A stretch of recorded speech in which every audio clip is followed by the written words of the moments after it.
Hi, everybody. This is Alderwoman Lee from the 11th Ward. It is Monday, August 8th. We are on a Zoom call for community meeting for a zoning change request that's been placed for the property at 2511 to 2513 South Green Street. We have with us Kathy Disney from my team will handle zoning. We have with us as well John Pekarsky, who is the attorney for the owners and developers. We also have on the line the developers slash contractors, Rocky and his team. We'll have you do introductions in just a second. And then we also have the architect. I'm going to totally butcher your name, Peter Sterniuk. Yes, very good. Oh, hi, thanks. And then we also have a resident from the 11th Ward, Matt Melick. Was that okay? Did I need to introduce you any further than that, Matt? That's good. All right. Thank you for your interest. So just in the interest of time, because we got a little bit of a late start, I'm going to throw up the presentation that Rocky sent. But Rocky, why don't you introduce yourself again, just for everybody that's on the line? Yes, my name is Rocky Chan. I'm here with Henry Tam and also Timothy Hui. We are on the developer side, representing the owner also for this project. This is a Green Street project. We are building 3-story masonry 6-unit apartment building.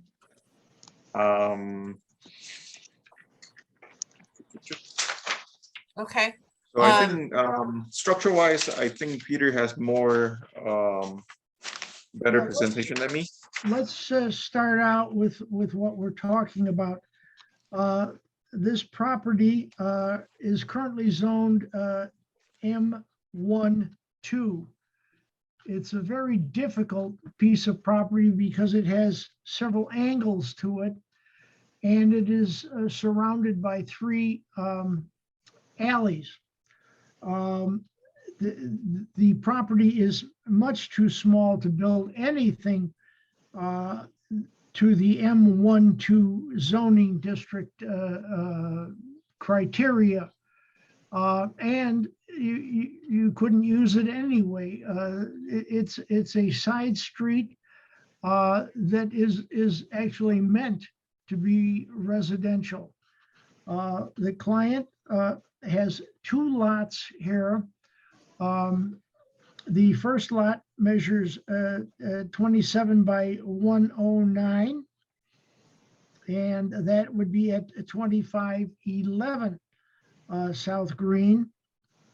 The proposal is for a 6-dwelling unit building at that site with 6 on-site parking spaces. As you can see by the drawing that Rocky has put up on the screen, it is an irregular shaped lot, but that allows us for 6 on-site parking spaces. The first floor unit is 3 bedrooms, 3 bathrooms. The second and third floor units are 2-bedroom, 1 bathrooms. The building is all masonry. Again, it's a modern design. As you know, this site is easily walking distance to the Orange Line train. It is contemplated that the tenants will be millennial types or working couples who want to live and commute to the downtown area. There's no commercial, and there is no opportunity for commercial at this location. It would be foolish to even try. The second building, which is at 2513 Green, measures 26 by 109. And we would like to build these two separate and independent buildings. The proposed zoning again is B23.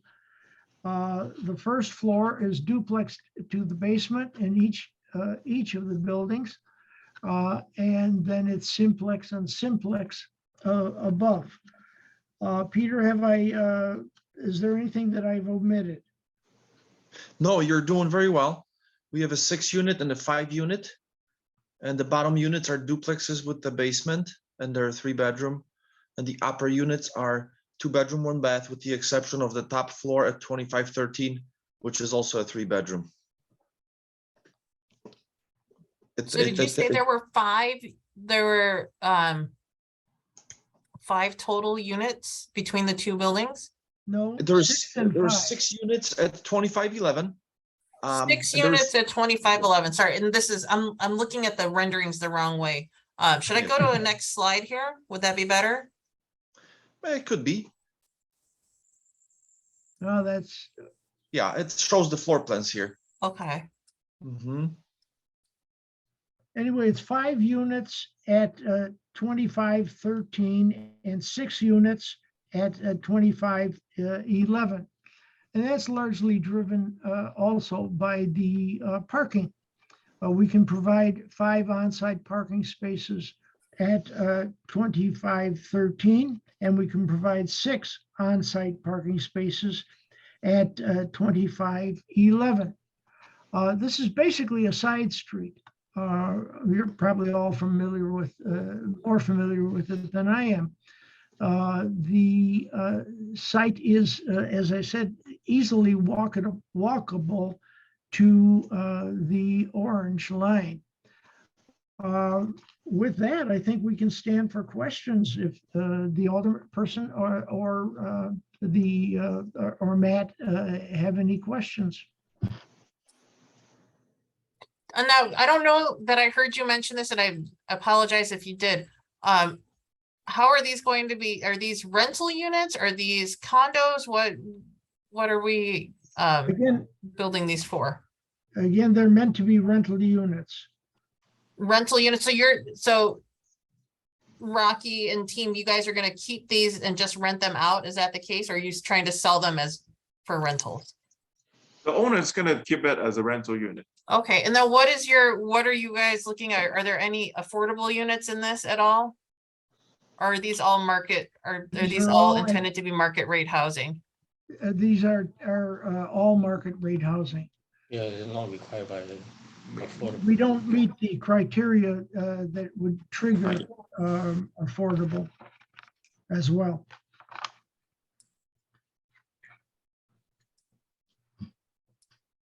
Because that's 10 units, right? Is that the threshold for affordable?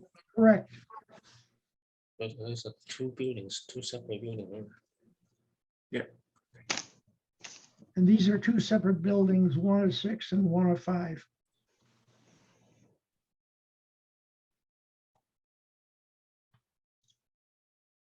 Matt, do you have any questions? Yeah, just one question regarding Yeah, go ahead. parking. Due to its proximity to the orange line, is this building subject to the parking maximums or in the new ETOG zoning? I'm sorry, could you please repeat yourself?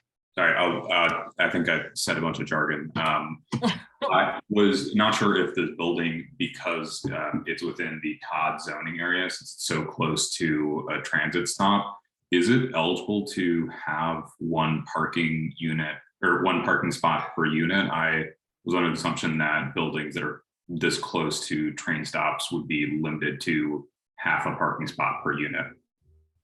So the way that the transit oriented works is that they could build more essentially without the requirement that Less 1 parking spot per area. unit be provided. So it's basically saying the same thing with a little bit of a twist on it. It's not a requirement. It's an option too, I believe. So Peter, are you familiar with the new transit oriented development stuff? Yes, so we could reduce it by half or by 100%. But we're not. There's we're no not, using- requirement. It is it's not an a incentive requirement, it's an essentially to option. build Yes, more. Yes, Yeah. correct. Thank you for the Yeah. clarification. I think I had a misunderstanding on it. And then as far as parking goes, there's no curb cut. All the parking would be coming in through a side alley. Through the alleys, correct. Perfect. Okay, thank you. So just to be clear, because this is like a really weird, so Matt, you're familiar with where this is located? Yeah. Yeah, so, and I was like, I didn't even know this was back here, but this is an alleyway here. So the parking would be accessed from back here, correct, gentlemen? Some of it. Well, for one uh, building, for the, whatever for this one building building, is on yes. this side would come from here. The other side would go around this back alley. These Yes. cars, and there- where and these then there's- cars are parked? That's an yeah, alley. that's That, the am I alley that's correct? shown on zoning map, correct. Yeah, so that's where the other building would access their parking from. So there's not, Correct. so to your question, Matt, there's not a curb cut because these are all alleys. Where they would be accessing from. Correct. Yeah, alley exit. no? Yeah, it's all surrounded by alleys. 3 alleys and a street, correct. Yeah. Not to be confused with the 90s movie Three Men and a Baby. Sorry, it's been a long day, guys.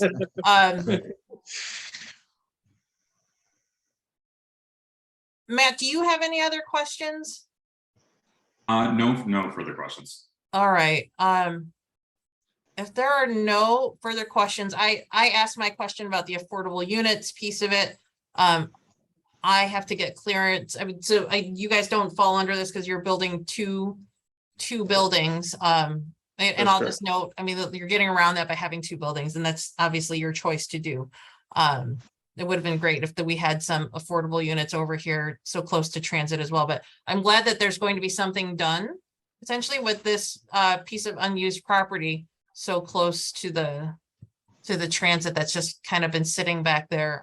I know Yeah, that for the past 20 years. previous proposals have One. been put forward to this office with my predecessor. And I'm glad that we were able to present this. What we'll do just because we need to get this other meeting started in a second. If there are no further questions, we'll jump off here. But John, we'll talk to you about each one of these meeting results and everything after the calls tonight. We'll probably do that tomorrow or by Wednesday to let you know about that. Certainly, I'm here and I'm stymied by my lack of ability to enter into the full presentation, which I have prepared and which I sent you, by the way. No worries. So what we're gonna do is we're gonna end here. Take the few minutes. I did forward you an invitation for the next meeting, so you should just be able to click on that link and type in the password when you're prompted. So we'll go to the next one. Peter, thank you for joining us. Thank you very much, Matt, if everyone. you're still hanging out with Have a us, nice evening. hopefully you have the other link as well. Now, the next one is scheduled for 7 o'clock, isn't it? Nope, it's scheduled for It's for 6 o'clock. 6 Or o'clock. 6, yeah, 6 in o'clock. 5 minutes. Okay. Yep. All right, Very so we'll good. see you on the next one. Thanks. Yep.